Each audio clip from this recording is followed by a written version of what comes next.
Happy almost New Year, everybody. We're diving deep into New Year's resolutions today. Resolutions. Specifically your resolutions, those awesome plans you've got, to maybe save the planet or your wallet, At least your sanity. or at least your sanity in the new year. We've got a whole stack of research here Yeah. on why resolutions, well, why they flop. And how to make them stick. How to make them stick, yeah. Because let's face it, we've all been there, right? That initial burst of motivation Fizzled out. fizzles out, poof, gone. Faster than you can say February. It's true. Yeah, that 80% failure rate by February gets thrown around a lot. But It's a real thing. what's interesting is that success isn't always, black and white. Yeah. I saw one source that claimed only 8% of people actually achieve their resolutions. Oh, wow. But then others said it could be as high as 60%. 60%. What's going on there? It all boils down to how you define success, I guess. I guess so. Is it, hitting a bullseye on some huge goal? Yeah. Or is it about, making progress consistently? Plus, people's resolutions, well, they're not all created equal. Right. Our sources actually break down some of the common ways people fail Okay. into some pretty funny categories. Okay, I'm all ears. Hit me with these categories. I bet I'll recognize myself in at least one. Well, there's the overachiever trap. Okay. Yeah. 35% of people fall into this one. They aim so high, they practically guarantee burnout. Oh, yeah. It's like trying to climb Mount Everest before you've even, mastered a hill. Oh, I've so been there. Yeah. Like that time I decided to go full vegan overnight. Oh, why? Lasted about 3 days before I was dreaming of cheese pizza. Oh, man. Then there's the wing it approach. 33% of people, this is them. No planning, no tracking, just pure vibes. Okay. Good for, I don't know, spontaneous road trip maybe. Yeah. Not so much for, a year-long goal. So basically setting yourself up to get lost without a map. Pretty much. What's the last category? The goldfish memory. A full 23% of people, this is them. They literally just forget their resolutions. Really? Yeah, out of sight, out of mind, I suppose. Wow. I guess life just gets busy. It does. But even beyond, those funny labels, what's the real reason why most resolutions fail? Is it just like a willpower thing? It's deeper than that. Okay. Our brains, they're wired for instant gratification. We live in a world of next-day delivery and on-demand everything, No, that's true. Resolutions, though, they often demand that we wait for that gratification. Yeah. And our brains, well, not always so good at that. Yeah, I see what you're saying. It's like we expect this new year, new me transformation to happen overnight. Exactly. But like anything worthwhile, it takes time. Rome wasn't built in a day. Right? Exactly. And that's kind of why, well, the traditional resolution mindset kind of sets us up to fail. We set, these vague, enormous goals, expect quick results. Yeah. Instead, we need to kind of hack our brain's reward system, shift our focus from goals to systems. Systems? Okay. You're going to have to break that down for me. Okay. What does that mean in the context of resolutions? Okay, think of it like this. Instead of obsessing over that end goal, Yeah. focus on, well, building the daily habits that get you there. Okay. Small, consistent actions, they're like compound interest. They add up over time.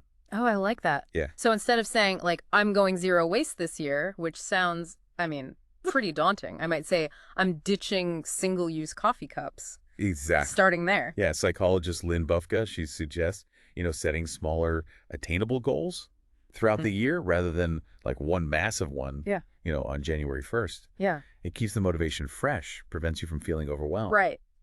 That's smart. But how do we make sure that those smaller goals are actually effective in getting us to, well, where we want to be? One really powerful tool is the SMART framework. Oh, right. Each goal should be specific, measurable, achievable, relevant, and time-bound. Right. SMART goals. I've heard that acronym, but honestly, sometimes it feels a bit, corporate jargony. Can you bring it down to earth with an example? Absolutely. Let's take Get Fit, a classic resolution. Yeah, Great intention, but way too vague. for sure. A SMART version might be run a 5K by June 1st. Whoa. Yeah, you just totally changed the game. Suddenly it's not this hazy aspiration. It's concrete. I can see the finish line. Right. So we've got SMART goals for framing our intentions, but what are some practical tips to actually make those goals happen? First off, Embrace the power of baby steps. Baby steps. Tiny, consistent actions add up to massive change over time. Okay. Instead of trying to overhaul your entire diet, maybe you start with just swapping, I don't know, one soda for water each day. I like that. Small changes, but you're doing them every single day. It makes it a lot less daunting. Exactly. And break those goals down into, bite-sized pieces. Yeah. It's like eating an elephant, right? You do it one bite at a time. One bite at a time. Though we don't actually endorse eating elephants. Noted. No elephant consumption. So we're starting small, we're breaking things down. What about tracking progress? That's something you recommend? Absolutely. Tracking is like having your own personal cheerleader, in your pocket. Oh, I like that. Keeps you accountable, lets you celebrate all those small victories along the way. Oh, I love celebrating wins. Yeah. Whether it's a sticker chart or an app or whatever works, right? Exactly. Yeah. Find, it visually represents your progress and feels rewarding. Yeah. But don't forget about your support system. Oh, right. Friends, family, even online communities, sharing your goals, it can actually boost your likelihood of achieving them, like by as much as 65%. Whoa, that's huge. So accountability buddies really do make a difference. They absolutely do. Yeah. Having that external support, it can, provide motivation, that gentle nudge when you need it most. Yeah. But also remember to be flexible and forgiving with yourself. Yeah. Life happens and you will slip up. So progress over perfection. Exactly. Be kind to yourself, get back on track, and keep moving forward. And remember, forming new habits, well, it takes time and effort. Research suggests it takes about 66 days for a new behavior to become automatic. 66 days. That's interesting. Is there something specific about that time frame? You know what's fascinating? What? This time frame isn't like just some random number. Okay.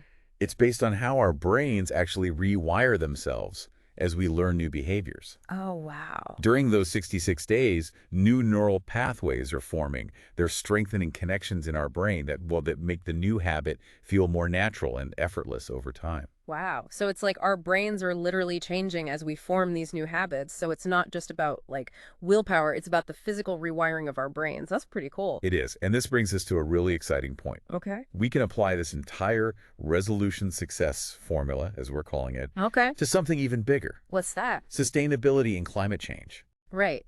What I love about this whole conversation is how, personal goals like resolutions, they can actually tie into something so much larger and impactful. It's about recognizing that even small, individual actions, when they're multiplied across a population, well, they can create a powerful ripple effect. So true. And I've got a personal story that really highlights this point. Okay. Last year, I decided to commit to composting my kitchen scraps. It seemed like such a small thing at the time, but you know what? Right. Over the course of the year, I prevented over 300 pounds of waste from ending up in a landfill. Wow. And that success, well, it inspired me to make even more sustainable choices. That's fantastic. And it highlights how even seemingly small actions, well, they can have a tangible impact. And it's not just, anecdotal evidence. Right. The research backs it up. Studies show that if just 10% of us stuck to sustainable resolutions in 2025, we could prevent, well, a staggering 150 million tons of CO2 emissions annually. Wow, 150 million tons. That's the same as taking 32 million cars off the road for an entire year. It is indeed. The potential for collective impact is enormous. And that brings us to an exciting challenge. Ooh, I love a good challenge. Tell me more. We're calling it the hashtag RenewPulse 2025 Challenge. And we're inviting you, our listener, to join us. Okay, a challenge specifically for me. I'm intrigued. Lay it on me. The challenge is simple, really. Choose one sustainable habit and commit to it for 30 days. Okay. It could be, I don't know, like using a reusable water bottle, Yeah. ditching plastic bags, Okay. trying a plant-based meal each day. I like that. Anything that aligns with your sustainability goals, really. I love how it's all about personalization. It's not like a one-size-fits-all approach, but it's about each person like choosing what resonates with them. Exactly. And to make it even more fun, share your progress on social media. Use the hashtag RenewPulse2025. Okay. Let's turn this into a movement. Yes.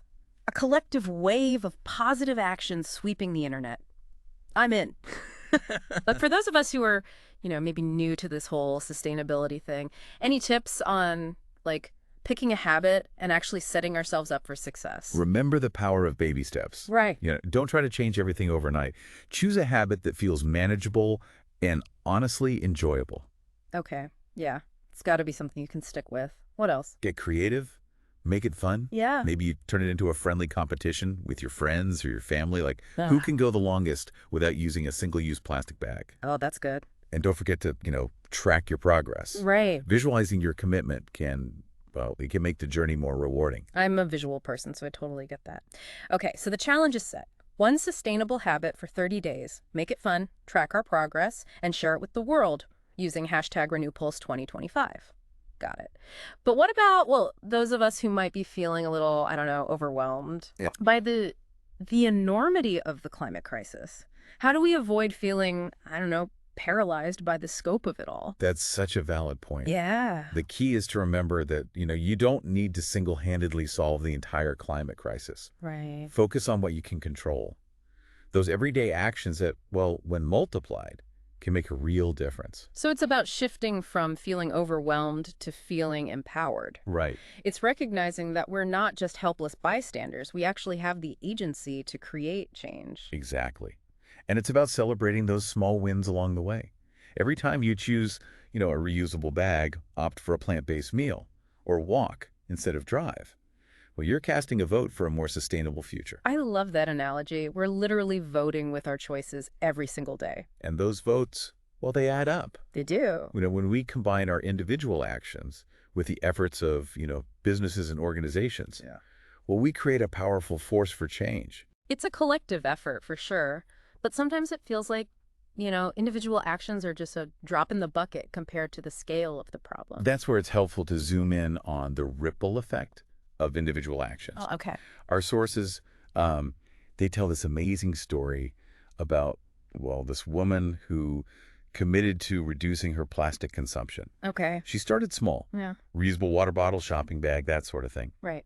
But soon, she started noticing all of the unnecessary plastic everywhere.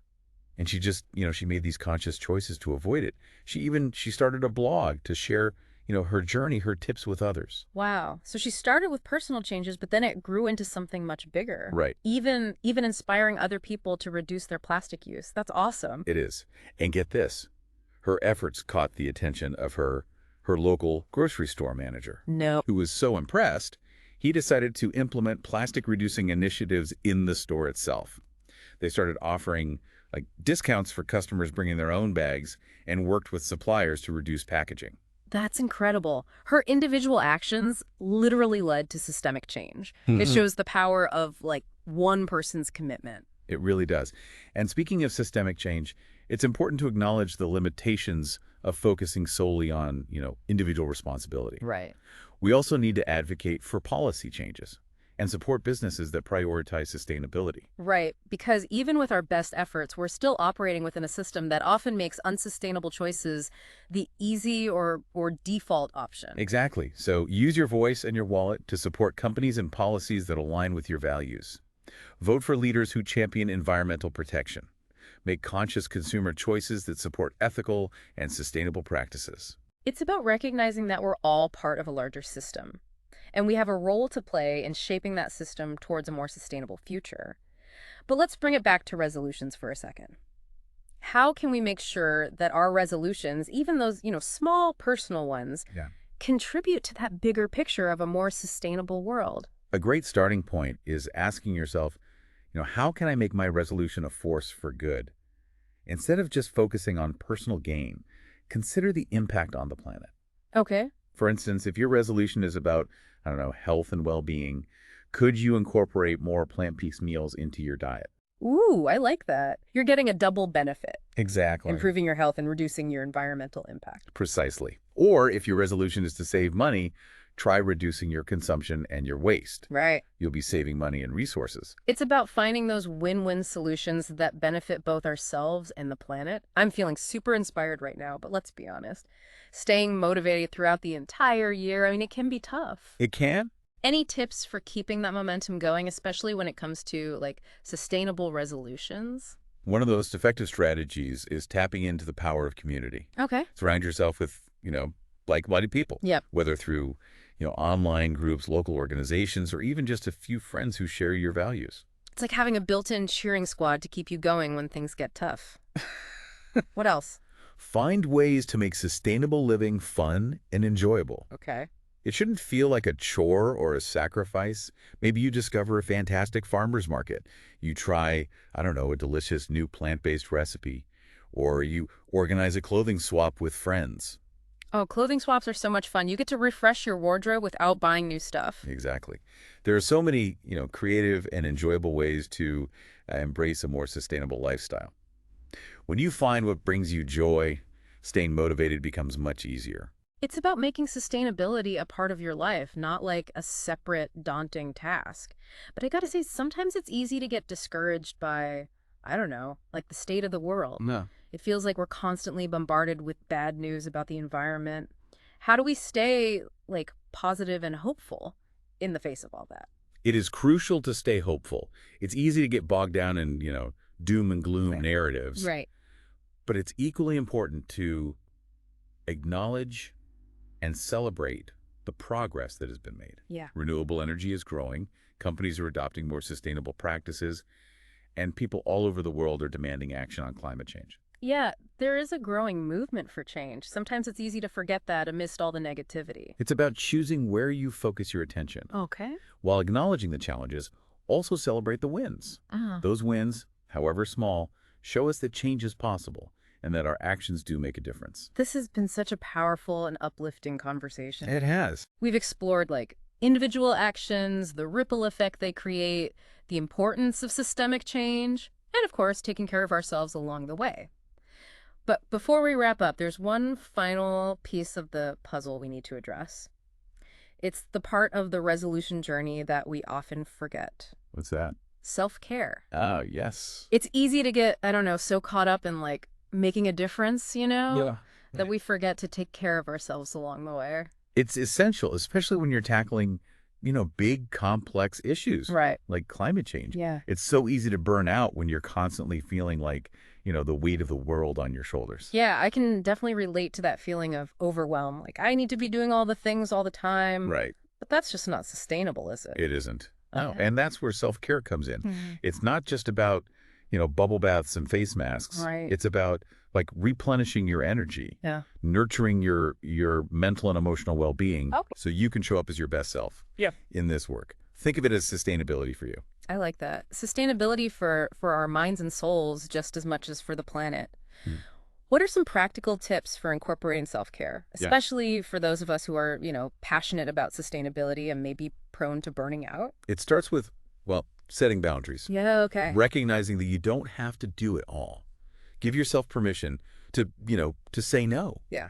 It's okay to decline invitations, step back from certain commitments, and really prioritize your own well-being. Okay. You can't pour from an empty cup. That's such a permission slip we all need to hear. It's Yeah. easy to feel, I don't know, guilty about saying no. Oh, yeah. Like we're letting people down or not doing enough. Right.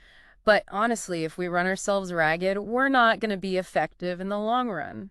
Exactly. And alongside boundaries, find activities that genuinely recharge you. Mhm. Spending time in nature, connecting with loved ones, pursuing, creative hobbies, even just some quiet reflection. What fills your cup back up? For me, it's definitely getting out into nature. Yeah, Even just a short walk in the park can do wonders for my mood and energy levels. I hear that. It's a reminder that there's, beauty and peace to be found amidst all the chaos. Right. And you know what? When I'm feeling recharged and grounded, I'm actually more motivated to take action and make a difference. That's the beauty of self-care. Yeah. It's not selfish. It's an act of self-preservation. Yeah. That allows us to show up more fully in all areas of our lives, Yeah. including our sustainability efforts.